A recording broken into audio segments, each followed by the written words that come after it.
Hey guys, tonight we take a step back in time to an age when the Earth's atmosphere felt different. The land was wild and creatures roamed the earth that seem almost mythical now. Imagine walking through a dense New Zealand forest, the air thick with the smell of wet moss and ancient trees. Suddenly, the ground beneath your feet trembles, sending small birds fluttering in every direction. A sound like the booming thunder of a distant storm ripples through the trees.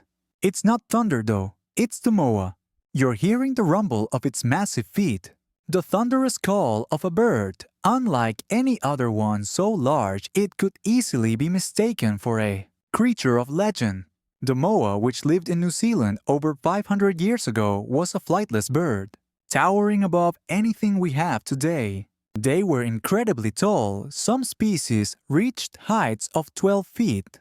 Imagine a bird so large that it would cast a shadow over you as it passed. But despite its size, this colossal bird wasn't an aggressive predator. It was more of a gentle giant. Historians still debate whether the moa used its size to defend itself, or if its real weapon was its speed.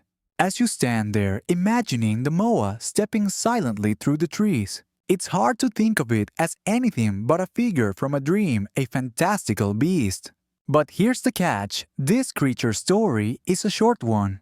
While the moa once ruled New Zealand's wild vast landscapes, its reign would end as suddenly as it began. This mighty bird's thunderous presence was gone in a flash, almost within the blink of an eye in terms of geological time. Some people say that humans were the reason for its rapid disappearance. Others suggest it was environmental factors like climate change. Historians are still debating this very topic. So before you get comfortable, take a moment to like the video and subscribe, but only if you genuinely enjoy what I do here. And hey, why not leave a comment with your location and local time? It's always fun to see where everyone's tuning in from. Now dim the lights, maybe turn on a fan for that soft background hum. And let's ease into tonight's journey together. You stand in the heart of New Zealand's untamed wilderness, trying to imagine how the moa first arrived in this untouched land. The story of the moa's rise to dominance begins millions of years ago, during the late Pleistocene epoch. It wasn't always this massive bird that dominated the forests and plains. In fact, its ancestors were much smaller. The moa's lineage can be traced back to a group of birds that first arrived in New Zealand by flying across the ocean or floating on debris. The isolated nature of the islands allowed the moa to evolve without natural predators, which led to the dramatic growth of these birds, some reaching up to 12 feet tall and weighing as much as 500 pounds. Now imagine the forest stretching endlessly around you, the air crisp and alive with the scent of ferns and untouched soil. The moa's ancestors likely arrived when New Zealand was still free from any mammalian predators. No rats, no dogs, no foxes. This is a paradise for a species that could grow in peace, without fear of being hunted by larger animals. Without competition, the moa found itself thriving, developing into the largest bird species the world had ever seen. Its evolution was almost inevitable in this predator-free world. Historians still argue about whether the isolation of New Zealand contributed to the rapid and drastic evolution of the moa's size. Some suggest that the unique environmental pressures allowed for the moa to grow uncontested. Others believe the lack of competition was a simple factor in its success. But as you stand here, deep in the silence of the forest, the moa's origins remain something of a mystery. How did these birds evolve to such a large size? Without the usual survival pressures from other predators, was it simply due to the land being so isolated for so long? Or is there something more at play? while the mystery of its rise remains unsolved. One thing is certain: the moa came to dominate the land, a true giant amongst the trees. Now take a moment to feel the cool breeze brushing past your face, carrying the scent of pine and earth. Perhaps you catch a glimpse of something moving in the distance, an ancient shadow, the outline of a bird unlike any other walking among the trees. It's a fleeting image, but in this quiet moment it feels as if the moa is still with you. You pause for a moment considering the moa's unusual nature. For a creature as large as a small giraffe, the moa's presence in the wild must have been utterly perplexing. Imagine walking through the dense foliage, your feet crunching over the fallen leaves, the air filled with the sounds of distant birds and rustling trees. The moa, despite its massive size, wasn't exactly a loud creature. Unlike the trumpeting calls of elephants or the booming roars of lions, the moa left no deafening calls behind. In fact, it was surprisingly quiet for a bird of its stature. So quiet, in fact, that it's as if it deliberately kept its enormous size hidden, slipping silently through the forests of New Zealand without alerting the other creatures around. Historians have often wondered about this strange trait. If the moa wasn't making noise, how did it communicate with others of its kind? Some have theorized that its silence may have been an adaptation to the quiet, isolated environment of New Zealand. After all, New Zealand's ecosystem was filled with creatures that had no need to make much noise without. Mammalian predator stealth wasn't necessary for survival. Still, it raises the question, was the moa's silence a gift of evolution or simply a side effect of the unique island life? Historians still debate whether the moa used any vocalizations at all, or whether its quiet nature was a direct result of its inability to defend itself with sound. Even more puzzling is that despite this quiet nature, the moa still managed to become one of the most successful and dominant species of New Zealand. It didn't need to roar or caw to rule the landscape. Instead, it relied on its size, its speed, and its mysterious presence. Its movements through the forest must have been almost ghostly, this towering creature that seemed to float among the trees, barely making a sound as it moved from one patch of undergrowth to the next. Imagine the eerie quiet that would have followed in the wake of a moa's massive feet. The silence of a creature so immense, yet so strangely unassuming. It's strange to think about, right, that something so large could move through the world without leaving much of a trace. The moa's silence only adds to its mystery. Perhaps it was an evolutionary quirk, or maybe it was simply another part of the bird's unique strategy for survival in an environment untouched by human hands. The moa's isolation ended abruptly with the arrival of humans on the shores of New Zealand. Picture yourself stepping onto an unfamiliar land, the salty tang of the ocean air filling your lungs as you scan the vast wild forest before you. The trees stand tall, their shadows stretching across the earth. The birds you see are unlike any you've encountered, and the largest of them, all those massive flightless creatures, seem almost unreal. But humans, the first Polynesians to arrive, were no strangers to new worlds. They came in search of resources, their wooden canoes having carried them across the vast Pacific Ocean to this new, untouched land. The relationship between the moa and these early human settlers was one of both fascination and necessity. As the first humans set foot on the islands of New Zealand, the moa must have seemed like an impossible prize. With no predators to fear, the moa had never learned to keep its distance from humans. It was almost too easy for these early settlers to track the bird, knowing that the creature wasn't going to fly away or run into the dense forest to escape. It is believed that early humans began hunting the moa soon after their arrival. But the moa wasn't just a source of food. The Polynesians revered it, incorporating the bird into their culture and beliefs. The moa's size, its striking appearance, and its mysterious nature made it an ideal symbol of power and majesty.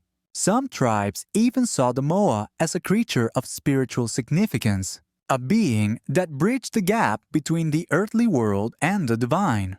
The moa in many ways became a creature of myth before its extinction, its presence woven into the very fabric of the land. As the years passed and humans continued to hunt the moa, its population began to dwindle. Some scholars argue that the moa's decline was inevitable. Humans brought tools and hunting practices that the bird was simply not equipped to handle. Others suggest that it was more than just hunting that led to the moa's extinction, pointing to environmental factors like the deforestation that came with the human settlement of New Zealand. Historians still debate whether overhunting or environmental change was the more significant factor in the moa's rapid decline.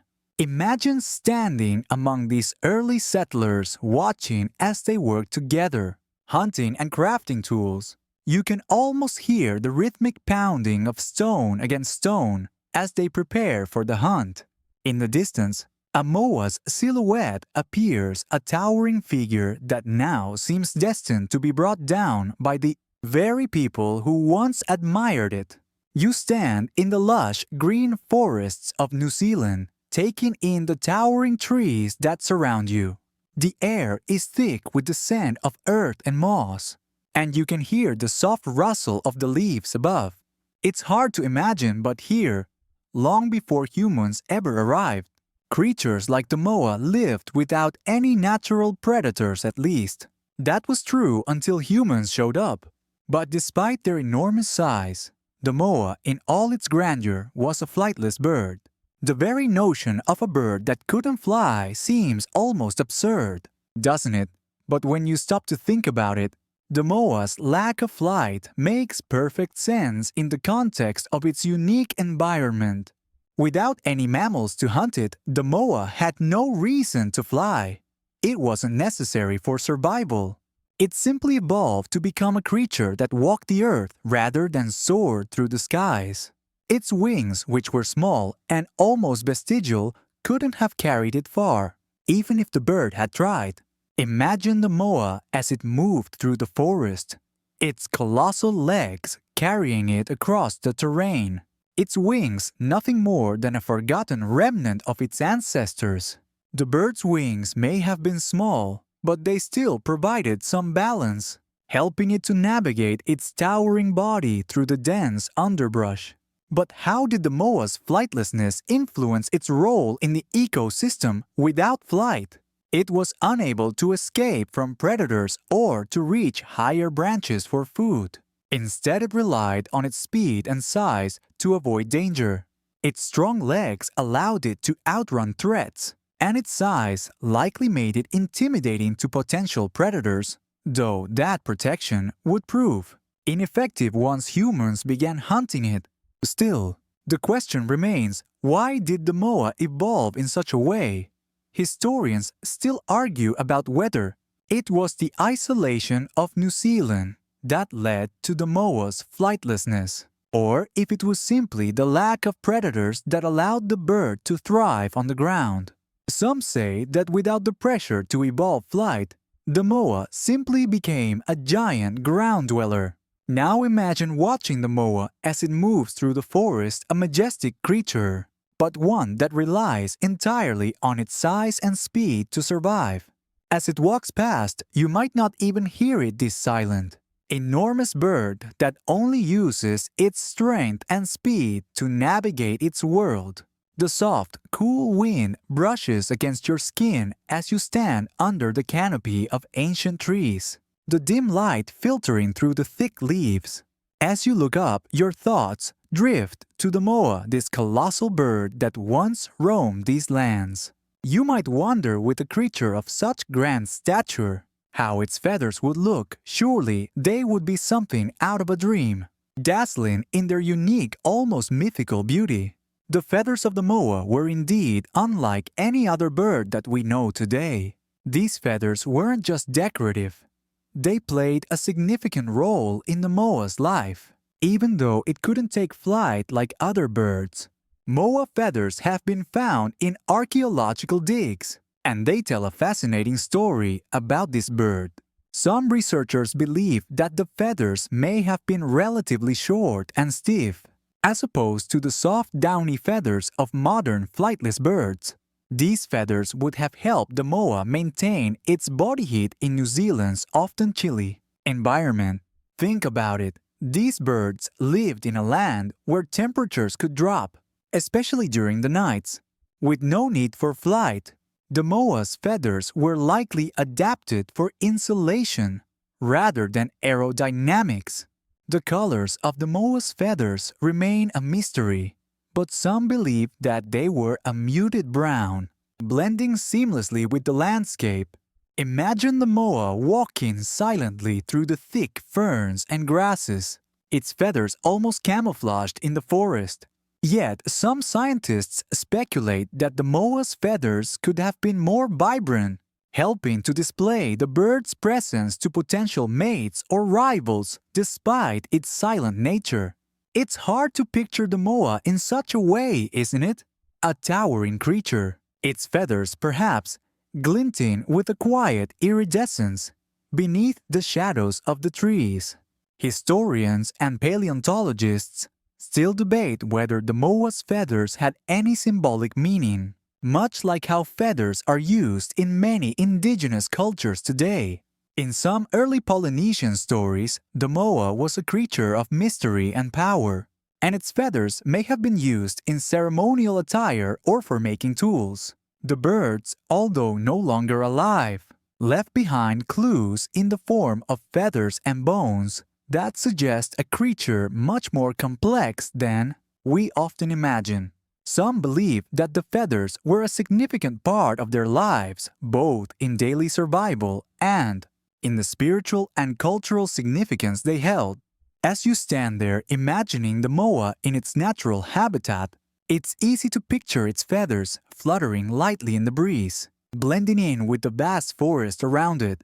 But these feathers were far more than just decorations. They were the moa's link to its environment, its way of surviving and thriving in a land that was as wild and untamed as the creature itself. The scent of damp earth fills the air as you wander deeper into the ancient forests of New Zealand. The trees, towering above, casting long shadows on the forest floor. You may feel the rustle of leaves and wonder what creatures once roamed these woods. Eyes gleaming in the dusk, waiting for their next meal. The moa, despite its enormous size and towering presence, wasn't the apex predator of the island. In fact, it had its fair share of natural predators, though none as capable as the humans who arrived later. Before human settlers, the moa's primary predators were the large, flightless Haast's eagle, one of the largest birds of prey ever to have existed. Imagine that an eagle with a wingspan of over 3 meters, capable of swooping down from the sky to snatch a moa off the ground. You can almost picture the terrifying speed at which the eagle would dive, its sharp talons reaching out like claws of fate. These eagles weren't just formidable hunters. They were specially adapted to capture large prey, like the moa. It's said that the Haast's eagle had talons so powerful they could pierce the flesh of the moa's thick skin with ease, leaving no chance for the bird to escape. But what was it like for the moa, living in constant danger from a creature as fierce as the Haast's eagle? Some paleontologists suggest that the moa's flightlessness could have been an adaptation to avoid the eagle's deadly swoops. With its massive size, the moa could certainly outrun the eagle, but its only defense was its speed and agility. Yet, despite the eagle's predatory nature, it still seems strange that the moa would have been so vulnerable. Historians still debate the exact relationship between these two giants. Was the eagle a serious threat to the moa, or were the two species more symbiotic? living together in a delicate balance. Then came the humans. The Polynesians who arrived on the shores of New Zealand didn't need to rely on speed or stealth. To bring down a moa, they had tools. They brought with them hunting weapons such as spears and nets, which allowed them to catch the moa more efficiently than the Haast's eagle ever could. The moa, used to living in an environment free from mammalian predators, had no real defense against the hunting techniques of humans. Some even suggest that the moa's failure to adapt quickly enough to human hunting methods was a key factor in its swift extinction. Now imagine yourself as one of those early humans poised with a spear in hand, your heart pounding as you track a moa through the dense forest. The thrill of the hunt must have been exhilarating. After all, the moa was no easy target. Yet the bird's natural grace and towering size must have made it a majestic prize, something to behold. As you move closer, you can almost hear the soft sound of the moa's feet crunching the leaves, its massive form barely visible through the trees. The hunt is close, but so is the end of an era for this magnificent bird. As the cool night air sweeps through the forest, you reflect on a chilling thought. The moa, this grand and towering creature, was gone long before the modern world had a chance to catch up with it. Imagine stepping through the dense underbrush, the trees towering above you. And yet there is an eerie emptiness. Where once the mighty moa strode, there's no rumble of its feet, no distant sound of its movement through the ferns. The moa is gone, and historians are still not entirely sure why. Theories abound about the cause of the moa's extinction, but none of them offer a definitive answer. One popular theory is that it was the arrival of humans in New Zealand that sealed the moa's fate, with the Polynesians bringing advanced hunting techniques, such as spears and nets, to the isolated islands. The moa, without natural predators, was defenseless against this new threat. The moa's inability to adapt to the speed and efficiency of human hunters likely played a significant role in its downfall. Within just a few hundred years, the moa population had dwindled dramatically, and within 500 years of human arrival, the moa had disappeared entirely. But was it only human hunting that led to its extinction? Some researchers argue that environmental changes played a significant role as well. The Polynesians didn't just hunt the moa, they also cleared vast areas of forests to make way for agriculture. Deforestation reduced the moa's natural habitat, leaving the birds without places to shelter or forage for food. The clearing of trees, which provided both shelter and food for the moa, could have played a large part in their rapid extinction. Imagine the moa's once pristine forest habitat slowly disappearing as humans settled in. Their tools cutting through the trees, their fires burning the land. Historians still argue over the relative importance of these factors. Was it the relentless hunting by humans that led to the moa's extinction? Or was it the destruction of its habitat? Some say it was a combination of both. The moa simply couldn't cope with the dual pressures of human hunting and environmental change. Others suggest that the bird might have been vulnerable to extinction due to its size and specific dietary needs. Without the ability to adapt quickly enough to the changing environment, the moa's fate was sealed. Standing in the quiet forest now, you can almost sense the presence of the moa. You can almost hear the soft crunch of its feet as it walks through the ferns. Yet that sound is gone, and the moa has become a shadow of the past. Its disappearance remains a haunting reminder of how fragile life can be, even for the most powerful of creatures. The silence around you feels a little deeper now, the absence of the moa lingering in the stillness of the night. As the moon rises high above the forest, casting long shadows on the trees, you can't help but wonder, How did the ancient Polynesians view the moa, this mysterious and colossal bird that once roamed their lands? The moa, now a distant memory, has not only left its mark on history, but also on the rich tapestry of Polynesian mythology. Imagine for a moment how the first Polynesians must have encountered the moa, this immense bird, so large and majestic, walking silently among the trees.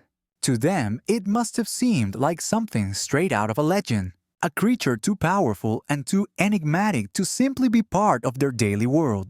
And indeed, the moa was woven into their mythology, where it existed as more than just a bird. It was a symbol, a link to the gods. In ancient Polynesian stories, the moa was often seen as a mystical creature, revered for its size and power. The bird's enormous stature made it a symbol of strength, and its seemingly quiet nature added to its air of mystery.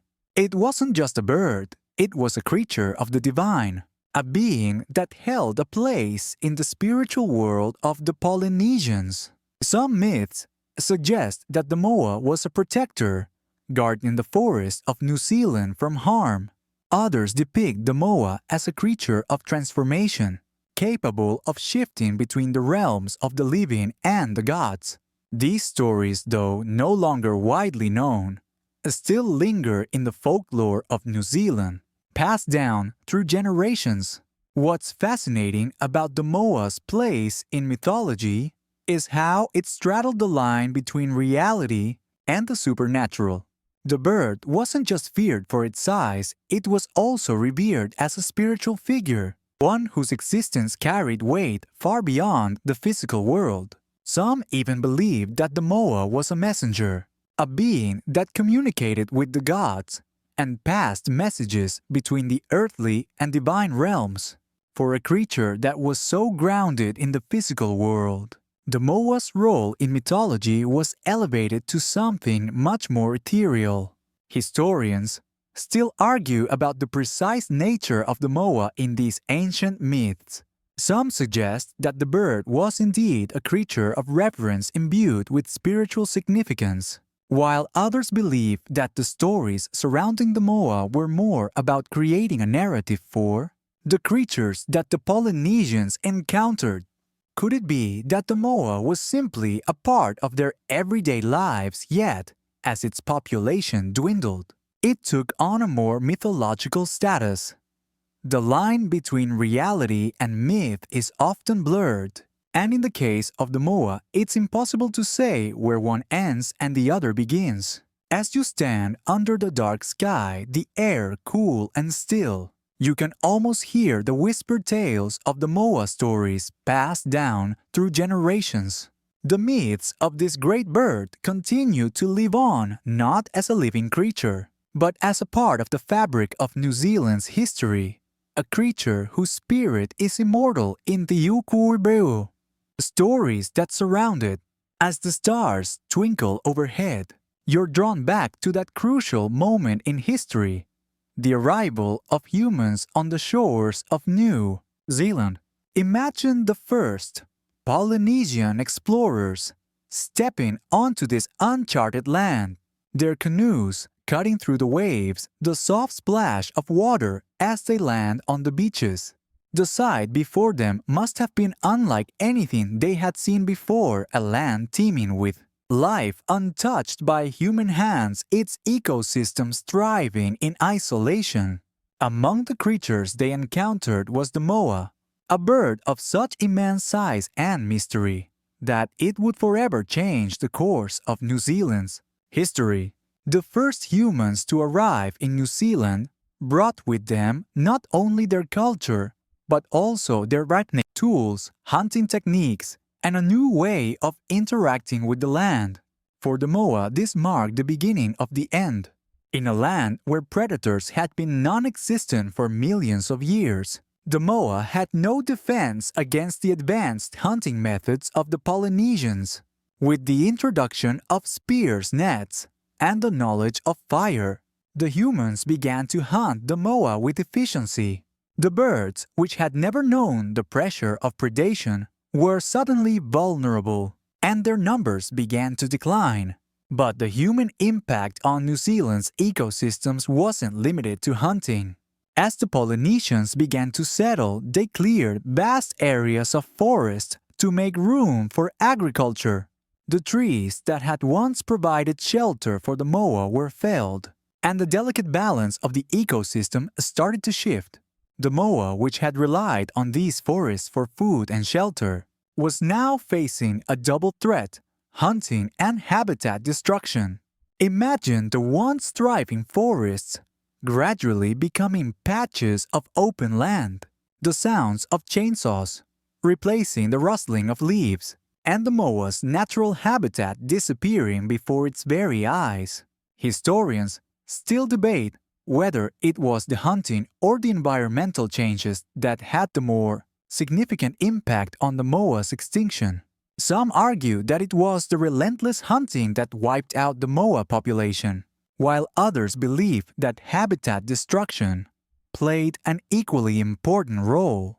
There's even the possibility that the two factors were intertwined: hunting depleting the moa's numbers and the loss of forests, making it harder for the remaining birds to survive. Whatever the cause, the result was the same. The moa, once a creature that had ruled the land, was now on the brink of extinction. You can almost imagine the early settlers standing at the edge of the forest, looking out at the land they had just claimed for their own. They must have seen the moa as both a resource and a symbol of the land's abundance. And yet, as they hunted this giant bird, the very thing that made it so majestic and powerful, the lack of natural predators, became its undoing. The moa's fate was sealed the moment humans set foot on the islands. As you stand in the quiet forest now, you might hear the distant call of a bird, a reminder that even the largest and most formidable creatures are not immune to the forces of change. As the night deepens and the soft glow of moonlight filters through the canopy, you find yourself pondering another intriguing aspect of the moa: its eggs. These weren't your average bird eggs. The moa laid eggs of such extraordinary size that they could easily be mistaken for something from a fairy tale. Imagine walking through the ferns and undergrowth when suddenly you spot something buried beneath the leaves. At first glance, it could be a large stone or perhaps a curious rock, but no, it's an egg. An enormous moa egg, larger than anything you could ever expect from a bird.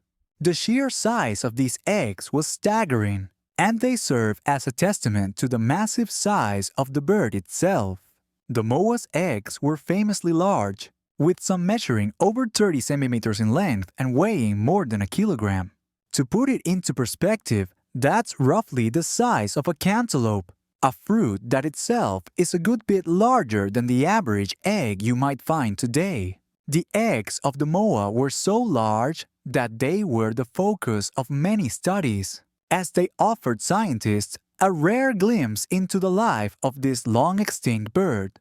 Despite their size, the eggs of the moa were remarkably fragile, likely because of the bird's inability to fly. Unlike smaller birds, which often lay their eggs in protected nests, the moa's eggs were left in the open, vulnerable to the elements and the predators that roamed the land. One of the most fascinating aspects of these eggs is the fact that they were not only massive but also scarce. The moa did not lay eggs frequently, and the rate of reproduction was relatively low. It's thought that the bird laid only 1 or 2 eggs at a time, which made each egg all the more precious. Some researchers argue that the moa's low reproductive rate, combined with its large size and specialized diet, made the bird particularly vulnerable to extinction. In fact, many historians believe that the moa's eggs might have been one of the factors that led to its downfall. The eggs were a valuable food source for early settlers, and some archaeologists have found evidence of moa eggshells scattered throughout ancient settlement sites. The story of the moa's eggs is not only about size and fragility, but also about how human activity affected every aspect of the moa's life, from its habitat to its reproduction. Imagine a small, fragile egg lying in the underbrush, vulnerable to the smallest of threats. Now, imagine humans who arrived with tools and knowledge of how to harvest these eggs. The eggs became another resource to be exploited, another piece of the moa's existence that was taken away by the very people who admired it. Some historians still debate how the moa's eggs were used. Were they eaten as a delicacy? Were they used in ceremonies, or were they simply a source of food? During difficult times, it's a question that remains unanswered. But one thing is certain, the eggs of the moa, like the bird itself, were a symbol of New Zealand's wild, untamed past. Their scarcity only adds to the mystery of this ancient creature, making the moa seem even more otherworldly, even as it fades further into history. As the night stretches on, you sit under the vast sky, the air cooler now, and your thoughts drift to the other forgotten creatures of ancient New Zealand. The moa was not alone in its dominance of the land. New Zealand was once home to a variety of strange and magnificent giants, species of massive creatures that no longer roam the earth. You can almost feel the weight of time as you imagine these other lost giants, their forms fading into the mist of prehistory, each one a silent testament to the mysteries of a land that existed long before humans arrived. Alongside the moa, New Zealand was once home to the giant Haast's eagle, a bird of prey so large that it dwarfed anything we have today. With wingspans reaching up to 3 meters, the Haast's eagle was the apex predator of the island, a creature built to hunt the moa and other large birds. Picture this eagle swooping down from the sky, its talons flashing in the sunlight as it grabs its prey. The very idea of such a massive bird taking to the air is awe-inspiring. Yet, it's a creature that we can no longer encounter. Then there were the giant flightless geese, such as the Kinemiornis, which were nearly as large as the moa. These geese roamed the islands, filling a niche similar to that of grazing mammals in other parts of the world. And let's not forget the giant New Zealand Atsabil, a large, long-legged bird that had a terrifyingly powerful bill, capable of striking with precision. These birds weren't just part of New Zealand's ecosystem, they were the giants. The rulers of the land, and the moa towering over them all was at the pinnacle. However, as you think about these creatures and their place in history, it becomes clear that they, like the moa, couldn't withstand the onslaught of change that came with human settlement. The Polynesians who arrived on the islands brought with them new hunting methods, new tools, and new pressures on the land. Many of New Zealand's unique giants couldn't adapt to the rapid environmental shifts, the loss of habitat, and the increased predation. The giant birds that had once dominated the land began to fall one after another, leaving behind only remnants in the form of bones, eggs, and myth. Historians are still debating why New Zealand's island giants couldn't survive the impact of human arrival. Was it the direct pressure of hunting, or was it the indirect effects of environmental destruction? It's likely a combination of both that led to the extinction of these incredible creatures. What's clear, however, is that with their disappearance, New Zealand's ecosystem shifted dramatically. Forests that had once been filled with towering, majestic creatures now stood empty, their silence speaking volumes about the fragility of even the most dominant species. As you sit quietly under the moonlit sky, it's hard not to feel a deep sense of loss for these ancient creatures. Their massive footprints may have disappeared, but the memory of them still lingers in the air, carried by the wind that moves through the trees. The giants of New Zealand are gone, but they are not forgotten. The crisp air of the night grows even more still, and you find yourself reflecting on the echoes of the moa's once thriving existence in New Zealand. You stand amidst the shadows of the towering trees, your thoughts drifting to the traces the moa left behind. Though this giant bird no longer roams the forests, its presence is still felt in the bones and remnants scattered throughout the land. The moa may have been gone for centuries, but the clues it left behind are a haunting reminder of a lost world.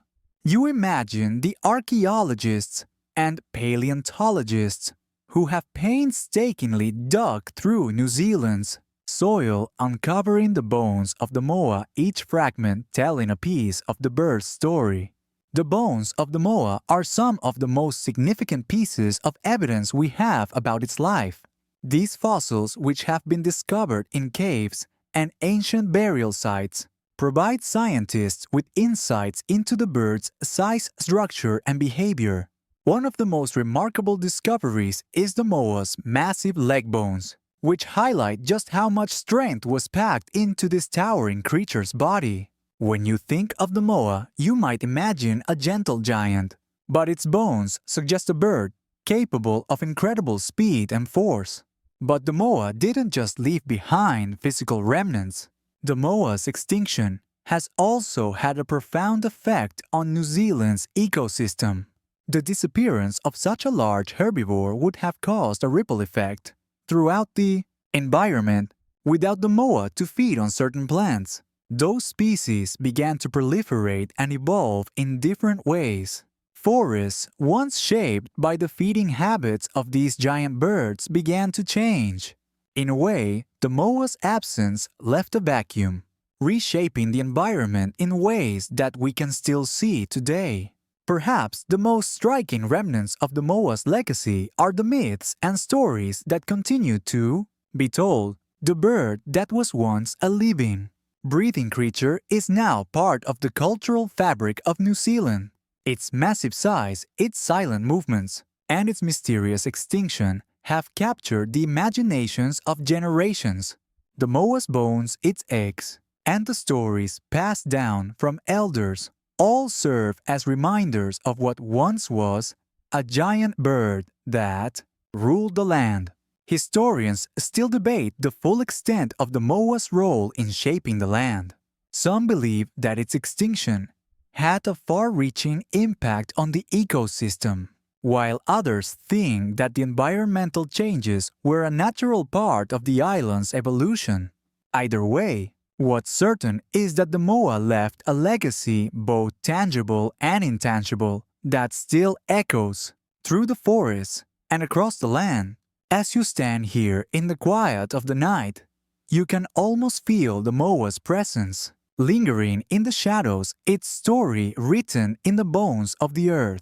Though the moa is long gone, the traces it left behind are still part of the living landscape, a reminder that even the greatest creatures of the past can leave a mark that lasts far beyond their time. The cool night air brushes your face as you stand in the silence of the New Zealand wilderness, your mind drifting to a more modern-day one in which the moa's shadow still lingers. While the giant bird itself is long extinct, its story continues to inspire efforts in conservation and ecological restoration. It's hard to imagine how something that no longer exists could have such a lasting influence. But when you think about it, the moa's disappearance serves as a stark reminder of the fragility of ecosystems and how quickly life can change. The loss of the moa has played a significant role in shaping New Zealand's approach to conservation. The extinction of this majestic bird and the loss of other unique species on the islands prompted early conservationists to recognize the need to protect the fragile ecosystems that remained. The moa's decline demonstrated just how easily the delicate balance of New Zealand's ecosystem could be disrupted, and the lessons learned from this tragedy became central to the development of modern conservation practices. One of the most significant impacts of the moa's extinction is its role in shaping New Zealand's policies regarding invasive species. The arrival of humans brought with it the introduction of predators such as rats, stoats, and weasel species that were not native to the islands and which caused irreparable damage to the local wildlife. The moa's extinction, along with the disappearance of other species, highlighted the importance of preserving native ecosystems and preventing the introduction of invasive species. In response, New Zealand has become a global leader in the fight to protect its unique wildlife. Through initiatives like predator-free islands and intense efforts to eradicate invasive species, New Zealand has made significant strides in restoring ecosystems that were once devastated. But the moa's legacy also extends beyond just the protection of native animals. The bird's extinction raised awareness about the interconnectedness of species and how the loss of one can have a domino effect on an entire ecosystem. As New Zealand works to restore its ecosystems, there is a growing emphasis on understanding the roles of different species and how they interact with one another. The moa, in its silent absence, has become a symbol of the need to preserve not just individual species, but entire ecosystems that depend on each other for survival. Imagine walking through a New Zealand forest today, the trees thick and lush, the air filled with the sounds of native birds. The moa, though no longer present, has left behind a legacy of restoration and renewed hope. Through careful management and conservation efforts, New Zealand is working to protect its remaining wildlife and restore the balance that was lost when the moa and its fellow giants disappeared. The moa's extinction, while tragic, has become a catalyst for change, driving the country to take bold steps in preserving its unique natural heritage. Historians and conservationists still debate whether the moa's extinction could have been avoided.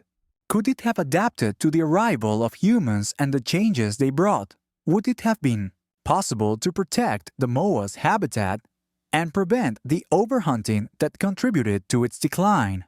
While these questions may never have definitive answers, the moa's story continues to influence the ways in which we think about conservation today. As you stand in the quiet of the forest, you can almost hear the gentle rustling of the leaves, the soft sounds of birds in the distance. The moa may be gone, but its legacy lives on in the trees, the animals, and the very land that it once called home. Human impact on moa's extinction. The forest is still now the gentle rustling of the trees, the only sound you hear. The sky above you is dotted with a million stars, and yet, beneath the surface, you can't help but feel the weight of a deeper question. Was the moa's extinction inevitable, or could it have been avoided? Standing in the quiet, you begin to reflect on the impact that humans had on this once thriving species, and how that impact continues to ripple through the course of history. While we often view extinction as a natural part of life, the moa's sudden disappearance raises some uncomfortable questions about the role humanity played in its downfall. Historians and scientists continue to argue over the causes of the moa's extinction, with many pointing to human activity as the primary factor. When the Polynesians first arrived in New Zealand, they brought with them advanced hunting techniques that had never been seen on the islands before. Unlike the animals that had evolved in isolation for millions of years, the moa had no defenses against humans and their tools. The arrival of humans marked the beginning of a new era, one where hunting, rather than natural predators, became the greatest threat to the moa's survival. Overhunting by early Polynesians played a critical role in the moa's swift decline. Unlike other birds, the moa's size and flightlessness made it particularly vulnerable. It was a slow breeder, laying only 1 or 2 eggs at a time, and without the ability to escape predators, it became an easy target for hunters. Imagine the early settlers tracking the moa through the dense forests, using their spears and traps to capture the birds. The moa, once a dominant force in the ecosystem, found itself rapidly outpaced by human ingenuity. But it wasn't just hunting that contributed to the moa's extinction. The arrival of humans also brought environmental changes that the moa could not adapt to. The Polynesians cleared vast tracts of forest for agriculture, and the introduction of farming and animal husbandry put additional pressure on the moa's habitat. Forests that had once been teeming with life were reduced to barren landscapes, and with it, the moa's ability to find food and shelter was significantly diminished. Historians still debate whether the hunting or habitat destruction had a greater impact, but what is clear is that the moa could not survive the combined pressures of overhunting and environmental destruction. Some scholars argue that the moa's extinction was an unavoidable consequence of human arrival, that no species could withstand the sudden changes brought about by such a massive shift in the landscape. Others believe that humans could have taken a different approach, one that might have allowed the moa to continue living alongside them. It's impossible to know for sure, but what we do know is that the moa's extinction was one of the first and most profound examples of how humans could alter the course of natural history. Standing in the quiet of the night, you can almost feel the moa's presence still lingering in the air. Its extinction serves as a reminder of how fragile life can be and how human actions can reverberate across time in ways we can't always predict. The moa's story is not just a tale of a long-gone species, but a warning about the impact we have on the world around us. It's a story that continues to echo through the forests and across the land. A silent reminder that even the most powerful creatures are vulnerable to the forces of change. The moa's cultural legacy. The forest is peaceful now, the sounds of the distant ocean blending with the rustle of the trees around you. As you walk through this ancient landscape, it's impossible not to think about the legacy of the moa, a bird that no longer walks the earth but whose presence continues to echo in the culture of New Zealand. The moa was not just a creature of the wild, it was woven into the fabric of the indigenous Maori culture. The bird's size, its majesty, and its mysterious extinction turned the moa into a symbol, one that was revered and remembered long after it was gone. The Maori people, the original inhabitants of New Zealand, had a complex and deep connection to the land and its creatures. They saw the moa as a symbol of power and strength, a creature that once ruled the forests and plains. The moa was featured in various Maori myths, stories, and art, representing both the natural world and the spiritual one. It was a bird that bridged the gap between the physical and the divine, a reminder of the power and majesty of the land. In Maori tradition, the moa was often associated with the gods, particularly Tane Mahuta, the god of forests and birds.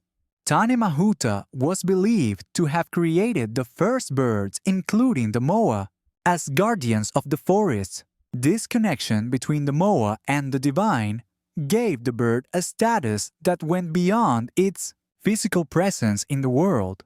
It was not just an animal, it was a protector, a symbol of the sacred balance between humans and nature. As you walk through the dense ferns, you can imagine how the Maori people would have viewed the moa, this towering, majestic bird that seemed to embody both the strength of the land and the mystery of the gods. The moa's extinction, though tragic, only added to its significance. It became a symbol of what was lost, a reminder of the delicate balance between humanity and the natural world. Its bones, feathers, and eggs became sacred objects incorporated into art tools and ceremonial attire. The moa was not just a source of food, it was a part of the spiritual and cultural life of the Maori. Historians still debate the role of the moa in Maori society. Some believe that the bird's extinction was a significant cultural loss, one that reshaped the relationship between the Maori and the land. Others argue that the moa's legacy lives on in the stories and traditions that continue to be passed down. What is clear, however, is that the moa's cultural importance far exceeded its role as a simple animal. It was a symbol of the land's power of the divine and of the interconnectedness of all living things. The moa's legacy continues to be honored in modern New Zealand, where its image appears in art, literature, and even on the country's currency. The bird that once roamed the forests of New Zealand may no longer be with us, but its cultural significance remains as strong as ever. In many ways, the moa's extinction has made it an even more powerful symbol, a symbol of the fragility of life, the need for balance, and the enduring power of nature. As you stand in the quiet of the forest, you can almost hear the whispers of the moa's spirit, still alive in the stories of the people who once revered it. The bird may be gone, but its legacy, woven into the culture of New Zealand, lives on in every corner of the land. The evening air is crisp and filled with the scent of pine as you walk through the quiet forest, your thoughts turning once again to the moa, a bird so large, so distinct, it's hard to imagine how it might have fit into the everyday life of the first humans to arrive in New Zealand. Early Polynesians did not only encounter the moa as a majestic and mysterious creature, they also saw it as a source of food, and its meat became a significant part of their diet. Imagine the first humans arriving on these shores, weary after a long journey across the ocean.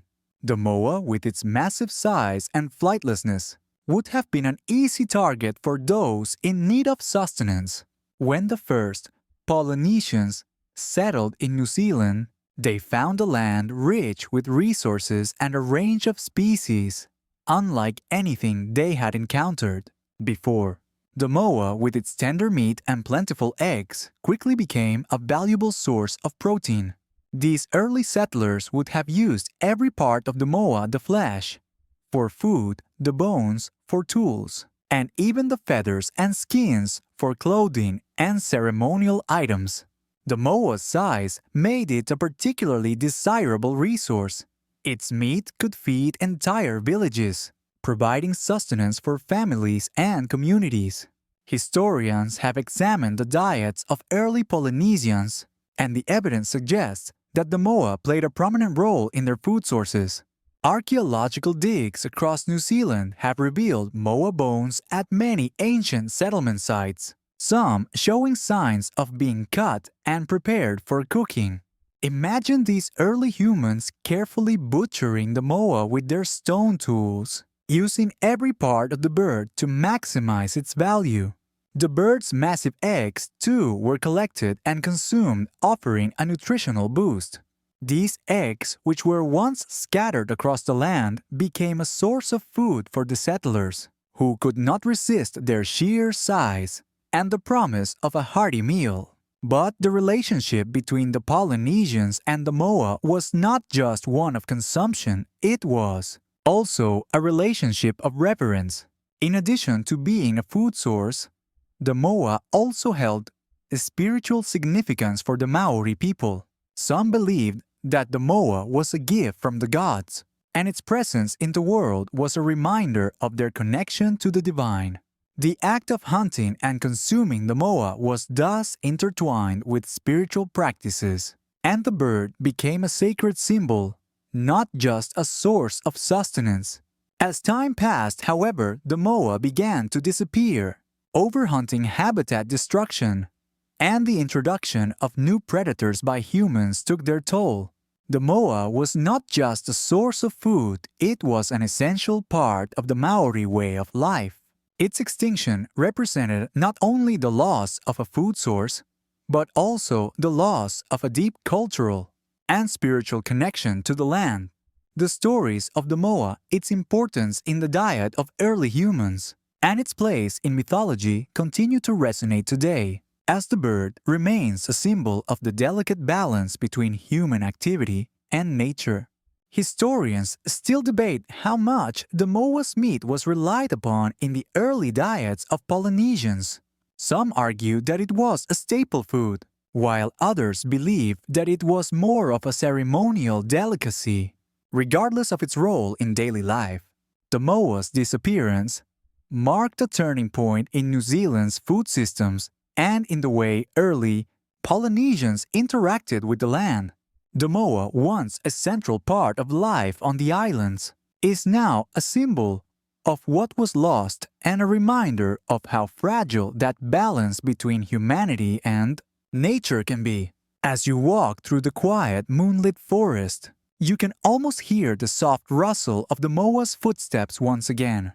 Its meat, its eggs, its feathers, these were once vital parts of the fabric of early life in New Zealand. And though the moa is no longer with us, its place in history remains.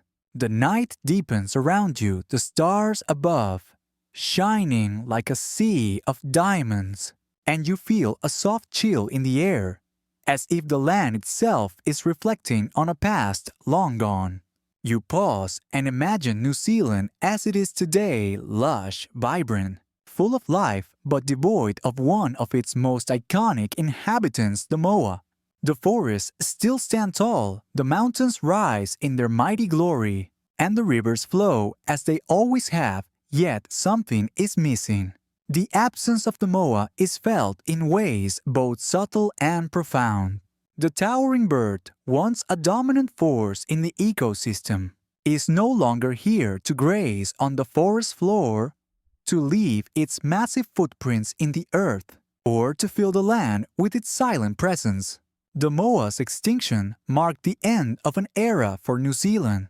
Without it, the ecological landscape changed in ways that are still felt today.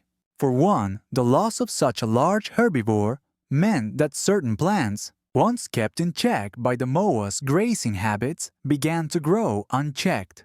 The dense forests, which had once been shaped by the feeding patterns of the moa, evolved into something quite different. The ferns and shrubs once eaten by the moa began to thrive, altering the very nature of the ecosystem. Imagine a landscape where instead of the moa's massive feet trampling through the underbrush, the ground is left to grow wilder, changing the very character of the land. The disappearance of the moa also had a ripple effect on other species. The Haast's eagle, once a formidable predator of the moa, began to struggle. With its primary food source gone, the eagle found itself at a loss.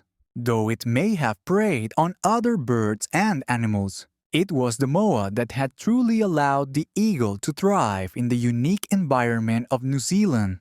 The eagle's eventual extinction was a direct consequence of the moa's disappearance, a tragic example of how the loss of one species can set off a chain reaction, altering the entire ecosystem. Standing in the stillness of the night, you begin to understand just how much the moa shaped the land. Its absence is not just a matter of a bird being gone, it's about the very fabric of the ecosystem that once supported it. The moa wasn't just another creature in the food chain, it was a keystone species, one that helped maintain the balance of nature. Without it, the island's ecology was forever changed. What was once a dynamic, interconnected web of species began to fragment. The loss of the moa is a reminder that every species, no matter how large or small, plays a crucial role in the delicate balance of the natural world. Yet, despite the absence of the moa, New Zealand has continued to thrive. In many ways, the island has adapted, with new species filling the void left by the moa's extinction. But even in the face of such change, the moa's legacy endures.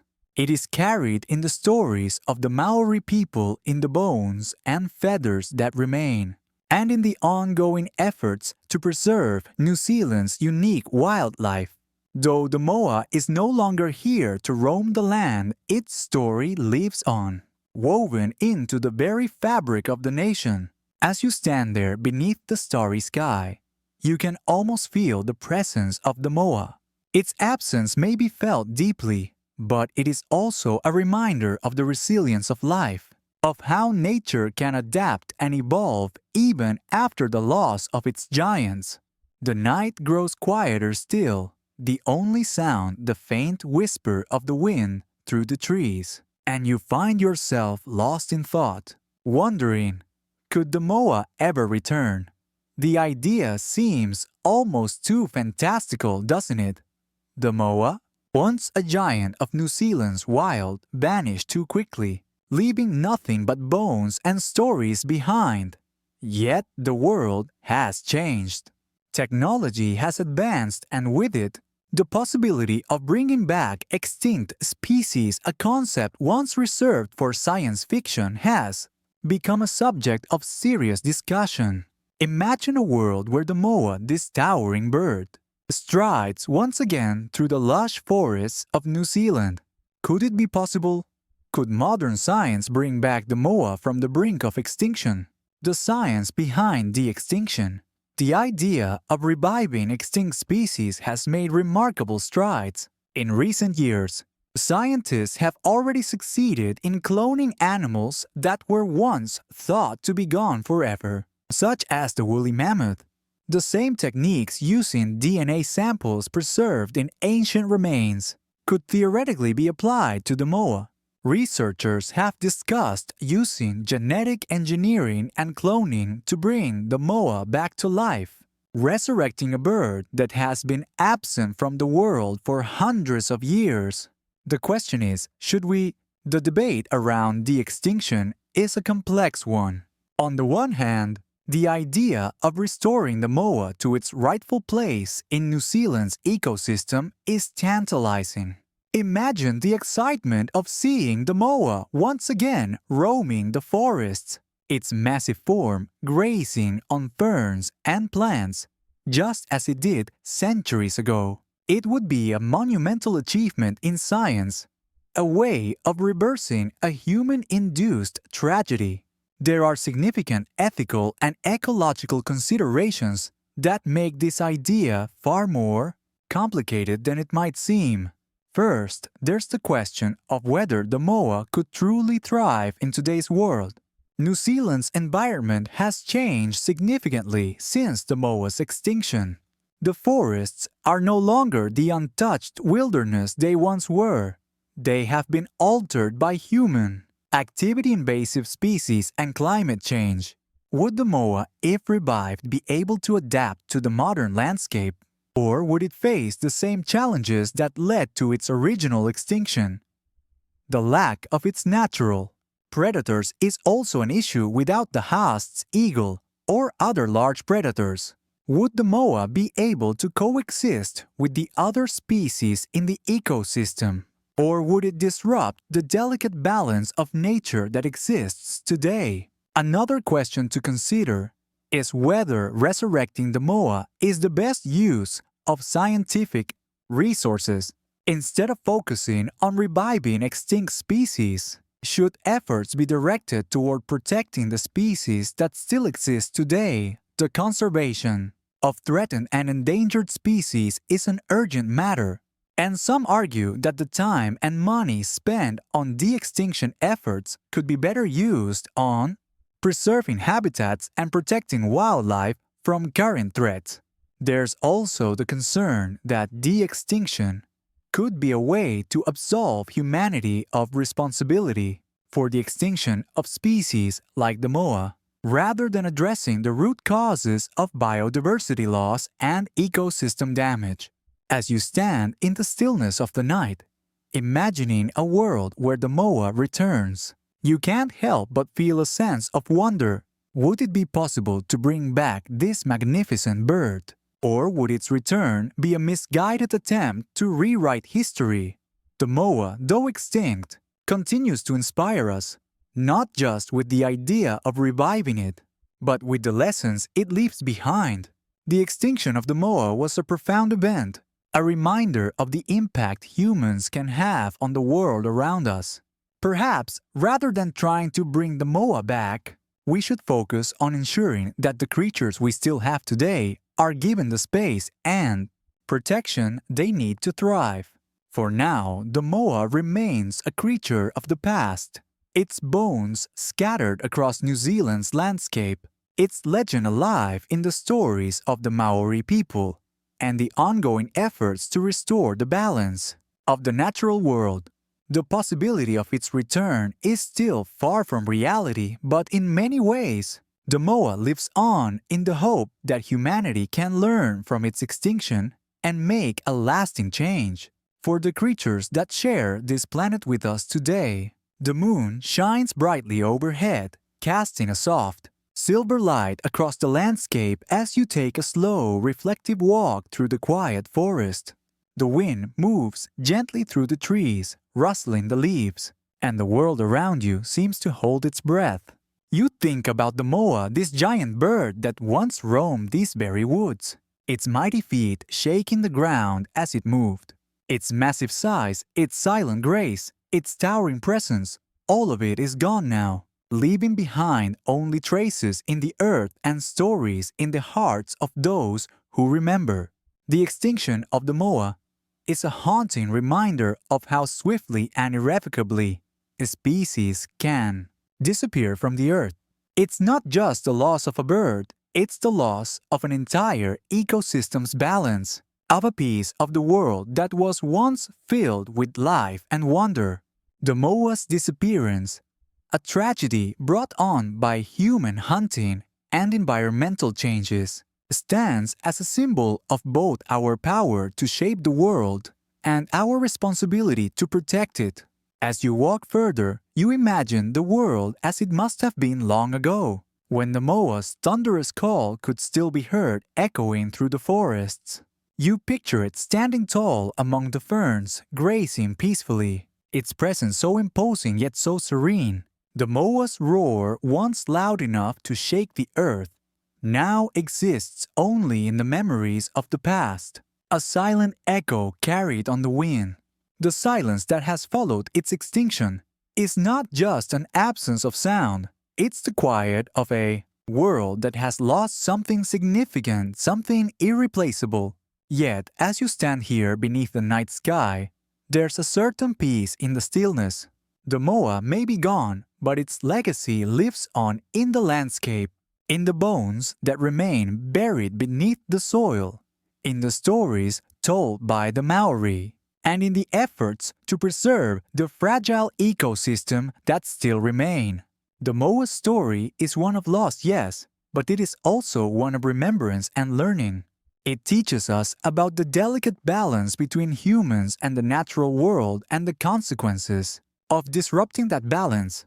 The moa's silent roar is a reminder that extinction is not just about the end of a species, it's about the ripple effects that reverberate across time. When one creature disappears, the entire world changes. The moa's extinction, though tragic, has sparked a global conversation about conservation, the protection of endangered species, and the importance of preserving the habitats that sustain life. It is a call to action, a plea for us to do better, to learn from the mistakes of the past, and to ensure that we don't repeat them. As you stand in the quiet of the forest, the stars above you shining like tiny beacons in the vast expanse of the sky, you can almost hear the faintest whisper of the moa's presence. It may no longer walk the earth, but its legacy is woven into the fabric of New Zealand, a land that continues to honor its memory and its impact.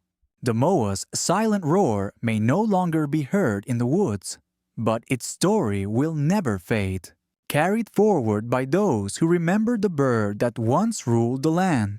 Now, as you prepare to leave this world of quiet reflection, Know that the story of the moa is not one of finality. It's a story that continues to evolve. A story that lives on in the hearts and minds of those who seek to protect the fragile beauty of our planet. The moa may be extinct, but its lessons, its legacy, and its silent roar will echo through the ages.